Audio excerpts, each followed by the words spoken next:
Ezequiel 37, a partir do verso 1, diz assim: E veio sobre mim a mão do Senhor, ele me levou pelo Espírito do Senhor, e me deixou no meio de um vale que estava cheio de ossos, e me fez andar ao redor deles. Eram muito numerosos na superfície do vale, e estavam sequíssimos. Então me perguntou: Filho do homem, acaso poderão reviver estes ossos? E respondi: Senhor Deus, tu sabes. Disse-me ele: Profetiza a estes ossos e dize-lhes: Ossos secos, ouvi a palavra do Senhor. Assim diz o Senhor Deus a estes ossos: Eis que farei entrar o Espírito em vós e vivereis. Porei tendões sobre vós, farei crescer carne sobre vós estenderei pele, e porei em vós o Espírito, e vivereis. E sabereis que eu sou o Senhor. Então profetizei segundo me for ordenado pelo Senhor. Enquanto eu profetizava, houve um ruído, um barulho de ossos que batiam uns contra os outros e se ajuntavam, cada osso ao seu osso. Olhei e eis que havia tendões sobre eles, e cresceram as carnes, e estendeu a pele sobre eles. Mas não havia neles o Espírito. Então ele me disse: Profetiza ao Espírito, profetiza ao Filho do Homem, e diz-lhe: Assim diz o Senhor Deus: Vem dos quatro ventos, ó Espírito, e assopra sobre estes mortos, para que vivam. Profetizei como ele me ordenara, e o Espírito entrou neles, e viveram, e se puseram em pé, um exército sobremodo numeroso. Então me disse: Filho do homem, estes ossos são toda a casa de Israel. Eis que dizem: Os nossos ossos se secaram, e pereceu a nossa esperança, e estamos todos exterminados. Portanto, profetiza e diz-lhes: Assim diz o Senhor Deus: Eis que abrirei a cova, a vossa sepultura, e vos farei sair dela, ó povo meu, e vos trarei a terra de Israel. Sabereis que eu sou o Senhor, quando eu abrir a vossa sepultura e vos fazer sair dela, ó povo meu. Porém em vós o meu Espírito, e vivereis, e vos estabelecerei na sua própria terra. Então sabereis que eu sou o Senhor. Disse isto e o fiz, diz o Senhor. Amém. Ezequiel era um profeta que foi levado cativo para a Babilônia, e ele profetizou de lá. O povo de Israel foi levado cativo para a Babilônia porque ele desobedeceu a Deus e quebrou a sua aliança com o Senhor. E por causa disso, todo o povo foi levado cativo para que Deus disciplinasse o seu povo e assim o trouxesse de volta para ele. E aí a gente vê lá que no versículo 11, que o próprio povo dizia assim: Os nossos ossos se secaram, e pereceu a nossa esperança. Estamos todos exterminados. A palavra aqui, exterminados, pode ser usada também como cortado. E cortado aqui é uma linguagem da aliança de Deus, que Deus havia feito com o seu povo. Cortados da aliança. Eles foram separados, então, da aliança que Deus havia feito com eles. Então, eles estavam num momento de muita tristeza, muito abatimento, completamente sem esperança. Eles foram tirados da terra deles. Eles foram separados do templo. Então, todos os costumes religiosos que eles tinham ficaram em Jerusalém. Eles não tinham mais acesso ao templo. Então, toda a identidade deles como povo foi secando, foi desaparecendo. Esse povo estava fadado a desaparecer de fato. Eles deixariam de ser uma nação separada por Deus e passariam a ser um povo espalhado pelo mundo. Isso aqui nos ensina o seguinte: que quando nós nos afastamos de Deus, que é aquele que nos deu tudo que somos, tudo que temos, assim como Deus fez com o povo de Israel, Deus criou um povo do nada, separou um povo a partir de um homem. E deu a eles um destino, deu a eles uma terra, deu a eles as suas leis, se tornou o seu Deus. Então, tudo que eles tinham era fruto da presença de Deus no meio deles. Quando eles se voltam contra o Senhor, quando eles deixam de obedecer à vontade do Senhor, deixam de cumprir o seu propósito na terra, eles começam a secar, como alguém que é tirado de uma árvore, como um ramo que é tirado de uma árvore. E por causa disso, eles começam a secar. E a gente vê aqui que eles estavam como que ossos sequíssimos. Veja, uma pessoa quando morre, o que acontece? Ela fica o corpo, né? E aí o corpo, à medida que o tempo vai passando, ele vai se desintegrando, vai sumindo, e o que fica são só os ossos. Então, quando ele fala de ser só ossos sequíssimos, indica que eles estavam mortos há muito tempo. Eu lembro de uma história que um pastor amigo me contou. Ele sempre usa esse exemplo, que ele por algum motivo, levou a filhinha dele, devia ter uns 7, 8 anos, para fazer um culto fúnebre, um enterro, né? E a menina pequenininha olhou aquela situação toda, aquela cena triste e tudo, e meio que não entendendo muito bem o que estava acontecendo, ficou acompanhando, mas diz que quando baixou o caixão, começaram a cobrir de terra, ela olhou para o pai e falou assim, agora que ele está mortinho mesmo, né? Agora não tem mais jeito. Então, esse povo estava se sentindo assim, não tem mais jeito, não tem mais esperança. Não existe mais carne no corpo, só tem osso ali. Né? E aí a gente vê que o Espírito do Senhor pegou Ezequiel e levou ele até um vale de ossos secos. E quando ele fala que deixou ele ali naquele lugar, é como se ele colocasse Ezequiel naquele vale, vendo toda aquela multidão de ossos secos, e deixou ele ali para contemplar aquela visão. E Ezequiel diz que o Senhor fez com que ele andasse ao redor daqueles ossos. O que isso nos ensina? Que muitas vezes a gente não pode fugir dos nossos problemas. A gente não pode evitar as crises pelas quais a gente passa. A gente não pode sublimar uma imagem, uma dificuldade. A gente não pode fingir que o problema não existe. Muitas vezes Deus vai nos levar e nos colocar cara a cara com aquela área da nossa vida que a gente acha que já morreu, que não tem mais esperança. A única maneira da gente lidar com um problema é enfrentá-lo de frente. Enquanto a gente não olhar para um problema e reconhecer que ele é um problema e que precisa ser feito alguma coisa a respeito daquilo, a gente vai continuar convivendo e vai cada dia perdendo mais ainda a esperança.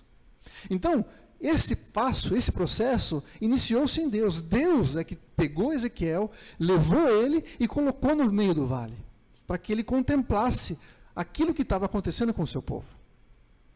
A gente não pode resistir a Deus e fingir que os problemas não existem. Veja que ele leva para um lugar muito ruim, um lugar feio, fúnebre, né? Terrível de se olhar, onde não existe esperança, onde existe mais vida, talvez o cheiro fosse terrível, mas Deus leva e fala para ele andar no meio dos ossos, para contemplar o tamanho do seu problema. E é interessante porque Deus faz uma pergunta meio que retórica para ele, falando assim, você acha que esses ossos podem reviver? E é muito interessante porque eu pesquisando, olhando esse texto, né, eu me lembrei de quando Moisés estava liderando o povo no deserto, e o povo começa a reclamar porque não tem água, depois começa a reclamar porque não tem carne para comer. E Deus fala para Moisés assim, olha, fala para esse povo que eles vão comer carne. Vão comer muita carne, não vai ser um dia, nem 2 dias, vai ser durante muito tempo eles vão comer carne. Não, imagina Deus falando para Moisés, no meio do deserto, onde não tem absolutamente nada, tem mais de 600 mil homens ali com Moisés, e Deus falando que eles vão comer carne até cansar, até enjoar. Eu vou ler para você o que está escrito lá em Números capítulo 11, a partir do verso 18, que diz assim, depois que Deus fala isso para Moisés, ele fala assim, santificai-vos para amanhã e comereis carne, porquanto chorastes do ouvido do Senhor, dizendo, quem nos dará carne a comer? Íamos bem no Egito, pelo que o Senhor vos dará carne e comereis. Aí no versículo 21 diz assim, Moisés respondeu, Senhor, 600 mil homens estão de pé, e é este o povo no meio do qual estou. E tu disseste, dar-lhe-eis carne e a comerão um mês inteiro? Aí Moisés pergunta, né? Matar-se-ão para eles rebanhos e ovelhas de gado que lhes bastem? Ou se ajuntarão para eles peixes do mar para que lhes bastem? Porém o Senhor respondeu a Moisés, ter-se-ia encurtado a minha mão, diz o Senhor. Agora mesmo verás e se cumprirá ou não a minha palavra. Ou seja, Moisés está falando, Deus, não tem da onde o Senhor tirar carne para alimentar esse povo. Nem peixe, não tem jeito, é muita gente, nós estamos no meio do deserto. E Deus responde para ele assim, por acaso a minha mão se encurtou? Você acha que eu não sou poderoso para fazer um milagre e transformar a sua situação? Você acha que eu não tenho poder para movimentar todas as coisas e suprir a necessidade do meu povo? Mesmo que seja um povo rebelde, um povo que se levanta contra mim, que reclama daquilo que eu tenho dado para ele, Deus é poderoso para transformar a situação. Então, quando Deus pergunta para Ezequiel, Senhor, Ezequiel, esses ossos podem voltar a viver? Ezequiel foi mais esperto do que Moisés e falou assim: Senhor, o Senhor que sabe. A resposta está no Senhor. Deus, se eu for olhar por mim, não tem jeito não. Só tem osso seco aqui. Como é que o Senhor vai trazer isso à vida? Mas o Senhor sabe. Então, o que eu quero dizer para você é o seguinte: quando você olhar para uma situação em que você não vê mais vida, quando você não vê mais esperança alguma, onde tudo que você podia usar para transformar em algo bom já acabou, não diga que não é possível. Diga: Senhor, o Senhor sabe. Amém? Em vez de ficar falando que não tem mais jeito, diga: o Senhor sabe. Em vez de olhar para a sua dificuldade, para olhar a sequidão daquilo que você tem, dos seus recursos, olhe para o Senhor e diga: o Senhor sabe. E aí, como que Deus trata com Ezequiel, né? Ele pergunta: poderão viver esses ossos? Há esperança ainda? Qual foi a resposta de Ezequiel? Será que ele ficou só olhando para as circunstâncias que ele estava vivendo? Será que ele estava fazendo como Moisés, falando: não, Deus, isso aqui é muito difícil? Ou ele colocou os seus olhos no Senhor? Ele falou: Senhor, o Senhor sabe o que é possível fazer. Para mim não tem jeito, mas o Senhor é poderoso para transformar. E como que Deus, então, opera a restauração daqueles ossos? No versículo 5 diz assim, no 4 diz assim: disse-me ele, profetiza a esses ossos e diz-lhes: ossos secos, ouvi a palavra do Senhor. A primeira coisa que a gente vê aqui é que a gente precisa falar. A gente precisa dar ordem ao problema. A gente precisa se levantar com a autoridade que vem do Senhor, porque ele falou: assim diz o Senhor. Não é a gente ter pensamento positivo, ou a gente ficar fazendo força para dar certo, não é isso. É a gente andar baseado numa promessa de Deus, numa direção que Deus tem para a nossa vida. E para Deus não há impossíveis. E ele fala: profetiza esses ossos, para que eles se juntem. Versículo 5: eis que farei entrar o Espírito em vós e vivereis. Sabe, gente, Deus criou todas as coisas pela sua palavra. Quando Deus criou todas as coisas, no relato da criação, a gente vê o Senhor falando: haja luz e houve luz. Haja terra e houve terra. Haja os luminares e houve os luminares. Tudo é feito pela palavra de Deus. E a gente vê que lá em João, capítulo 1, de versos 1 a 3, diz assim: no princípio era o Verbo, e o Verbo estava com Deus, e o Verbo era Deus. Ele estava no princípio com Deus. Todas as coisas foram feitas por intermédio dele, e sem ele, nada do que foi feito se fez. João aqui está falando a respeito de quem é Jesus. Jesus é o Verbo de Deus, é aquele que executa todas as coisas do Senhor. Ele é a palavra de Deus, ele é aquele que dá a ordem para as coisas existirem. Em Colossenses diz que todas as coisas foram criadas por ele e para ele, por meio dele.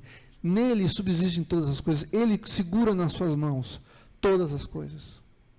Então, quando a gente olha para uma dificuldade, olha para um vale de ossos secos, a gente tem que se lembrar das promessas do Senhor e se lembrar que é Jesus, o nosso Senhor, que faz todas as coisas acontecerem. E quando a gente olha para Jesus, a gente se lembra do seguinte: que Ele agiu com graça para conosco, que Ele deu por nós tudo aquilo que nós precisávamos. Ele se manifestou, Ele encarnou para andar no nosso meio e manifestar a sua graça. A palavra de Deus diz que por meio de Moisés veio a lei, mas por meio de Jesus veio a graça do Senhor. E a graça significa que tudo que nós temos é favor de Deus, é bondade de Deus. Não é porque eu mereço, não é pelo que eu fiz, mas por causa daquilo que Jesus fez. Então, gente, quando a gente se deparar com ossos secos, a gente não pode olhar para o limite, a gente não pode olhar para aquilo que nós não temos. A gente tem que olhar para a palavra do Senhor e profetizar, falar para os ossos. O Senhor falou que entrassem o Espírito do Senhor e os ossos viveriam. E a gente vê aqui uma coisa interessante, que existe um processo para que isso acontecesse. E muitas vezes a gente acha que a gente vai orar a Deus, fala assim: Deus, eu preciso que o Senhor faça um milagre nessa área. E a gente acha que no dia seguinte a gente vai acordar e vai estar tudo resolvido, os problemas todos foram embora, tudo resolvido, tudo pronto para eu usufruir. Mas Deus trabalha com processos. E nesse caso, como que aconteceu? Primeiro, os ossos começaram a se juntar. E o texto diz que Ezequiel começou a ouvir um ruído de ossos se juntando, batendo um contra o outro. E isso, gente, é um sinal para a gente. Que muitas vezes o processo de restauração começa simplesmente com um ruído, com um boato. Sabe quando você começa a ouvir as coisas começando a pipocar? E isso deve trazer alegria para o nosso coração. Falar assim, Deus está começando a agir. Eu não estou vendo ainda, mas eu sei que o Senhor está se movendo.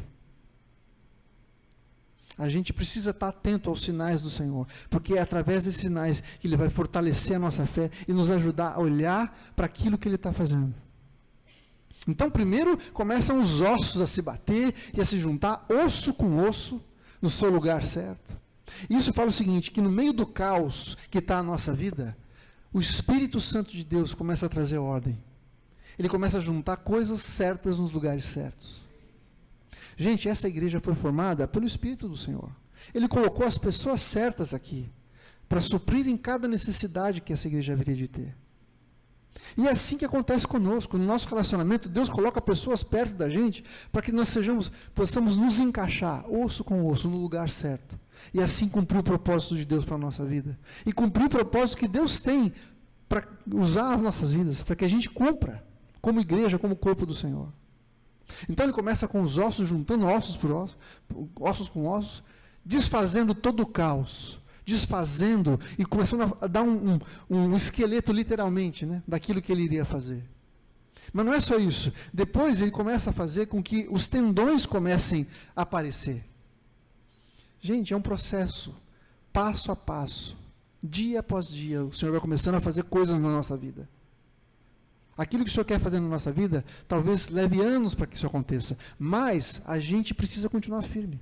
Aliás, essa profecia de Ezequiel está sendo cumprida. A partir de 1948, o povo de Israel, que foi dizimado praticamente, né, no Holocausto, começa a voltar para Israel. Começa a cumprir essa promessa, onde todo mundo achava que seria impossível um povo ser trazido de volta. Ninguém acreditava que o povo de Israel pudesse voltar. Quando os estudiosos liam esse texto, falavam assim, não, isso é alguma coisa figurativa, porque não é possível o povo de Israel voltar para a sua terra e se juntar novamente com o povo. Mas Deus cumpriu a sua promessa. E hoje Israel é uma nação forte, extremamente vencedora, capaz, produtiva. Deus trouxe de volta, Ele cumpriu a sua promessa. Então a gente pode se valer disso para se lembrar que o Senhor pode cumprir a sua promessa em nós. Veja, esse texto fala de um povo específico, o povo de Israel, num momento específico, mas o princípio pelo qual Deus age na nossa vida é o mesmo. Foi Deus que foi até Ezequiel e levantou Ezequiel, e colocou ele de frente para o problema. Ele falou assim, Ezequiel, tem jeito isso daí? E ele falou, o Senhor sabe. Então, quando você olhar para o seu problema, e você falar assim, não tem mais jeito, lembre-se que o Senhor pode fazer. Assim como Ele fez. Gente, nós somos um povo privilegiado, porque nós temos visto uma promessa do Senhor se cumprir de uma maneira tão extraordinária. Se Ele cumpriu essa promessa para o povo de Israel, Ele pode fazer a mesma coisa na nossa vida. Isso deve nos fortalecer, isso deve fortalecer a nossa fé, nos ajudar a crer cada dia mais. Depois de ele juntar os ossos, os tendões começam a se juntar, para que o esqueleto possa ter movimentos. Depois disso, a carne começa a crescer. E por último, a pele é estendida sobre aqueles esqueletos. Mas ainda, embora parecessem prontos, vivos de novo, eles ainda estavam mortos, porque faltava o Espírito ser colocado sobre eles. E isso fala muito para nós o seguinte, que muitas vezes, mesmo quando tudo já está completamente arrumado, se o Espírito do Senhor não estiver dentro de nós, aquilo que o Senhor tem preparado para nós não vai acontecer. Quando eu estava preparando essa palavra, eu fiquei me perguntando que tipo de situações se assemelham a essas que a gente está vivendo, está vendo aqui no texto. Como que a gente pode se identificar no nosso dia a dia? Talvez você não esteja literalmente morto, não estejam situações literalmente de morte, mas talvez a sua alegria tenha morrido. Talvez a sua esperança tenha morrido. Talvez a sua fé tenha morrido. Talvez você esteja vendo o seu casamento adoecer, se decompondo, sabe? Não ter mais esperança. Talvez você esteja vendo um relacionamento familiar que não tem mais jeito. Talvez a sua carreira esteja num beco sem saída. E essas coisas trazem abatimento para nós e fazem com que a gente comece a olhar para dentro da gente e ver as nossas limitações e não aquilo que o Senhor pode e quer fazer na nossa vida. Eu quero te desafiar a olhar para o Senhor, olhar para o seu casamento que você acha que não tem mais jeito e dizer assim: o Senhor sabe, o Senhor pode transformar. Ele pode pegar ossos secos e começar a estender, sabe, aquilo que envolve todo o meu casamento. Ele pode começar a trazer de volta pequenas pérolas, pequenas pedrinhas do nosso relacionamento, de forma que ele comece a ser construído novamente. Deus pode fazer isso. Eu já ouvi tanta gente falando assim: olha, meu casamento não tem mais jeito, eu não sinto mais nada pelo meu cônjuge, eu não tenho mais admiração, não tenho mais amor, pelo contrário, eu tenho asco, eu tenho vergonha, eu tenho nojo, qualquer coisa desse tipo.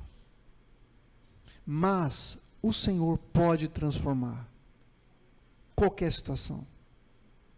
O Senhor pode reverter isso. Agora, o que a gente precisa fazer? Em vez de você falar assim: não tem mais jeito, não gosto mais, não amo mais, não, já fiz tudo o que podia fazer, eu cansei. Quantas vezes a gente não fala isso, né? Cansei, desisti, jogo a toalha. O que a gente tem que falar? Senhor, faz reviver esses ossos. Ossos, juntem-se. O Espírito do Senhor vai entrar em vocês, vai produzir vida. Então, não fique falando palavras de morte para o seu casamento, não fique falando palavras de morte para os seus relacionamentos. Se você está triste, declare a alegria do Senhor na sua vida. Se você está sem esperança, lembre-se das promessas. Lembre-se que nas promessas, para cada uma das promessas de Deus, nós temos em Jesus o sim e o amém. Se você ficar olhando para os ossos secos, a gente vai desanimar. A gente vai perder a esperança, vai ficar abatido, triste, vai se sentir como se secasse em nós toda a esperança. Mas se a gente olhar para o Senhor, lembrando que Ele tem a resposta. Senhor, Tu sabes, o Senhor pode fazer. Eu não sei como o Senhor vai fazer, mas o Senhor pode fazer. Os meus olhos estão no Senhor, não estão nas dificuldades. O Senhor pode restaurar o seu casamento. O Senhor pode restaurar os relacionamentos. O Senhor pode restaurar a sua alegria, a sua esperança. Quantos de nós chegamos a um ponto da vida que diz assim: eu já vivi bastante, minha época já passou, a oportunidade que eu tinha já passou, o que eu podia ter feito eu já fiz e agora não tem mais jeito. Não diga isso. Não diga isso. Os ossos estavam sequíssimos. Por que a palavra de Deus usa dá esse detalhe para a gente? Sequíssimo quer dizer, não tem mais jeito. Não tem mais jeito. Tudo que podia fazer já foi feito. Já passou do ponto. Mas ainda assim, o Senhor manda que ele profetize, manda que ele pregue, manda que ele fale. A palavra do Senhor tem que estar na nossa boca. Não palavras de morte, não palavras de decepção, não palavras de desesperança, mas palavras de fé. Palavras que se conformem com a palavra de Deus, com as suas promessas para nós. E isso pode transformar a maneira como a gente enxerga a vida, pode transformar a nossa esperança, pode nos dar um novo ânimo. O Senhor quer fazer isso em nós. Por último, Ele faz com que o Espírito encha. E o Espírito é a manifestação da presença do Senhor. É a manifestação da intimidade do Senhor com a nossa vida. O Espírito Santo de Deus habita em nós. Você tem ideia do que é isso, gente?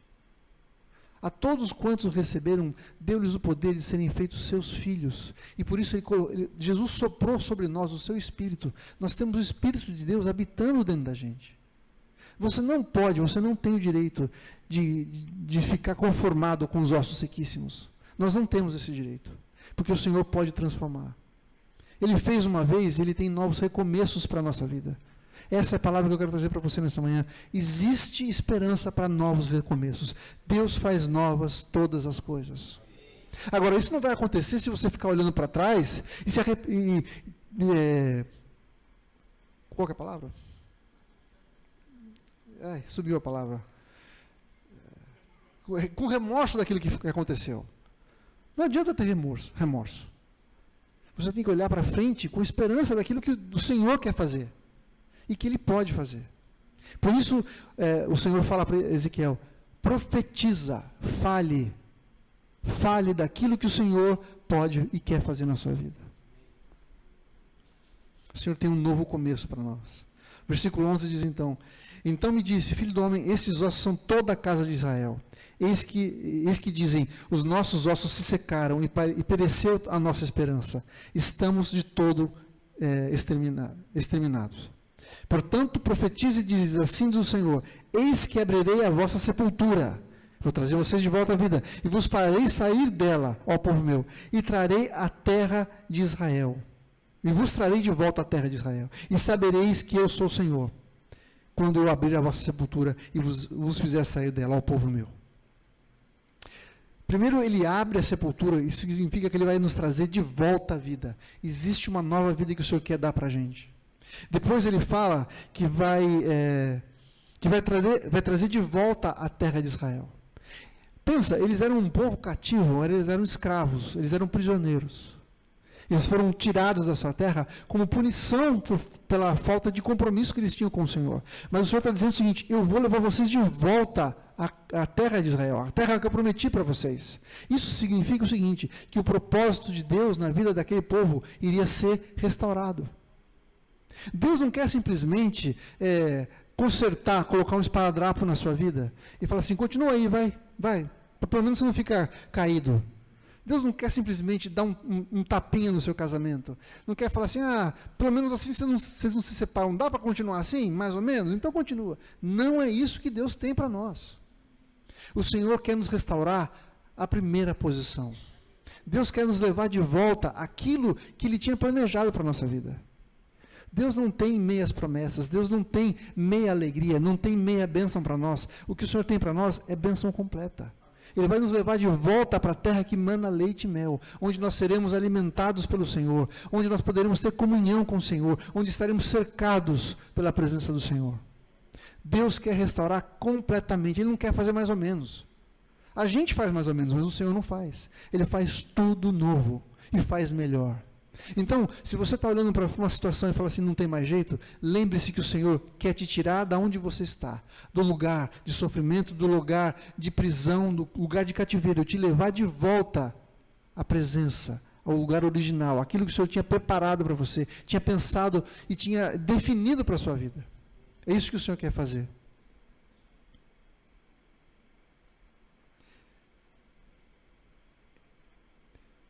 Cadê aqui? Sabe, e o Senhor diz também que ele fala assim: e sabereis que eu sou o Senhor. Mais do que Ele nos dá vida, mais do que Ele nos restaurar para a condição que Ele tinha previsto para nós, Ele quer fazer com que nós o conheçamos. Então, gente, todo deserto, todo momento de morte nos aproxima do Senhor para que nós possamos conhecer a Deus. Nos traz de volta para que a gente conheça Deus, tenha comunhão com Ele. Não basta ter uma vida feliz e próspera, não basta que o meu casamento esteja bem, não basta que eu tenha uma boa carreira, que me remunere bem, que me dê as coisas que eu preciso no dia a dia. A gente precisa conhecer a Deus. Isso é a coisa mais importante da nossa vida. Conhecer a Deus tem que ser o nosso principal objetivo, porque só isso vai trazer alegria, paz plena, plenitude em nossas vidas. Não tem nada mais importante do que conhecer profundamente o Senhor.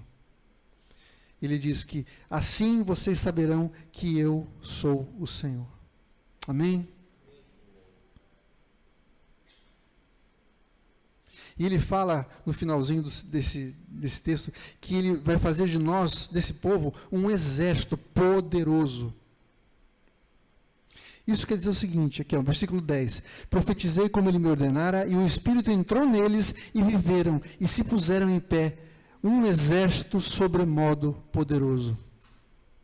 Gente, você percebe que o objetivo de Deus não está em nós mesmos. Não é para nós mesmos. Ele não faz isso só para nós, para a gente ficar bem, para a gente ser abençoado. Existe um propósito na bênção de Deus na nossa vida. Ele quer fazer de nós um exército. Um exército não existe para si mesmo. Um exército não existe só para dizer, nós somos um exército, que legal. Ó, que bonito que nós somos. Não é isso. Um exército tem uma função. é se levantar para conquistar outros lugares. É para se levantar contra as forças inimigas. O Senhor faz de nós um exército. Então, quando Ele nos traz de volta à vida, quando Ele nos leva de volta ao propósito original dEle, Ele nos fortalece de forma que nós sejamos de fato um exército. Alguém que luta para estabelecer o reino de Deus. Nós temos um chamado, nós temos um propósito na vida. Nós não vivemos simplesmente para pagar conta e se dar bem na vida, gente. A gente foi chamado para expandir o reino, para fazer o Senhor conhecido. Sabe o sentimento que nós temos de paz, de alegria, de plenitude, quando a gente reconhece que o Senhor cuida da gente, nos ama, nos trouxe para o seu aprisco, Ele é o nosso pastor e nada nos faltará? Isso tem que estar tão cheio na nossa vida que alcance aqueles que estão ao nosso redor. O Senhor não nos salvou para a gente ser, como algumas pessoas falam, né? Salvo, sentado e satisfeito. Não é para a gente estar aqui, vir na igreja para ouvir uma palavra e falar assim, puxa, já estou recarregado essa semana, agora já estou bem, agora vou viver a minha semana abençoado e feliz. Não, a gente está aqui para receber de Deus a força para fazermos diferença onde a gente estiver. Deus quer nos restaurar com um propósito. O propósito de Deus não é simplesmente te salvar, o propósito de Deus não é simplesmente te fazer feliz, não é simplesmente salvar o teu casamento e abençoar a tua carreira. O propósito de Deus é fazer você, cada dia, mais parecido com Jesus, de forma que a gente possa manifestar as virtudes daquele que nos chamou das trevas para a sua maravilhosa luz. Nós temos um chamado, e isso é o mais importante na nossa vida. Aquilo que o Senhor quer fazer em nós é para refletir a sua glória e o seu poder, para que as pessoas olhem para a gente e falem assim, olha o que Deus fez na vida desse cara, olha como essa pessoa é feliz, olha quanto poder tem na vida, ele abre a boca e as coisas acontecem, ele ora e Deus responde, eu quero ser igual a essa pessoa, eu quero experimentar o poder de Deus igual esse cara está vivendo. Nós somos farol, nós somos referência para as pessoas. E o Senhor nos trouxe aqui para que a gente possa ouvir a sua palavra e sermos fortalecidos, encorajados, transformados em pessoas cheias do poder de Deus. Amém? Então eu queria perguntar para você, se você olhasse para a sua vida, o que você ia achar que eram seus ossos secos? O que morreu na sua vida? A sua fé morreu? Você está levando assim, eu creio mais ou menos, eu vou na igreja, só para garantir, né? Ou talvez a sua esperança, você não tem mais alegria, você não consegue olhar para o futuro crendo que o Senhor tem algo para você, não tem mais esperança. Ou talvez a sua alegria, você vive bem, até você tem as coisas que você precisa, tem a sua família, mas falta aquela alegria que está dentro da gente. Ou talvez seja o seu casamento que esteja ruim, e você fala assim, não aguento mais, não dá mais, isso aí já cansou, já fiz o que eu podia fazer. Ou talvez seja um relacionamento com alguém, ou um parente, uma pessoa que, toda vez que você se lembra, dá aquele nó no estômago, sabe? Que você não consegue amar, você não consegue estar perto, você quer estar longe. Não é isso que Deus tem para você. Deus pegou Ezequiel, levou ele no meio do problema, para que Deus pudesse dizer para ele aquilo que podia ser feito. Ezequiel teve que profetizar e dar a ordem para que as coisas acontecessem. E o Senhor quer que a gente faça a mesma coisa. A gente pare de reclamar, pare de falar das nossas limitações, das nossas incapacidades, da nossa falta de recursos e fale, Senhor, o Senhor pode fazer. Eu vou profetizar aquilo que está na tua palavra. Eu vou andar segundo aquilo que eu creio na tua palavra. Eu creio que o Senhor pode. O Senhor já fez e pode fazer de novo. Eu não vou andar segundo a minha limitação. Eu vou andar segundo o teu poder. Eu não vou olhar para os ossos, eu vou olhar para a tua palavra. Eu não vou olhar para a escassez, eu vou olhar para o Senhor. Porque a mão do Senhor não está encurvada, não está encurtada para nos abençoar. O Senhor não encolheu a sua mão para conosco. Pelo contrário, Ele tem nos abençoado dia após dia. E Ele quer nos transformar, Ele quer fazer de nós pessoas completamente abençoadas, em todas as áreas, para que a gente possa fazer diferença onde a gente estiver. Para que as pessoas olhem para nós e vejam como que luzeiros, olhem para nós e tenham esperança. Nós podemos ser cheios de esperança, de alegria, de fé. O Senhor quer restaurar a nossa vida. Amém? Hoje é dia de você falar: Senhor, os ossos estão secos na minha vida, mas o Senhor sabe. Hoje é dia de falar: Senhor, me dá uma palavra para que eu profetize. Eu vou me levantar e vou profetizar. Eu não vou me esconder dos meus problemas, eu não vou me esconder daquilo que está morto. Eu vou até lá, vou no meio da morte, eu vou profetizar que esses ossos voltem à vida.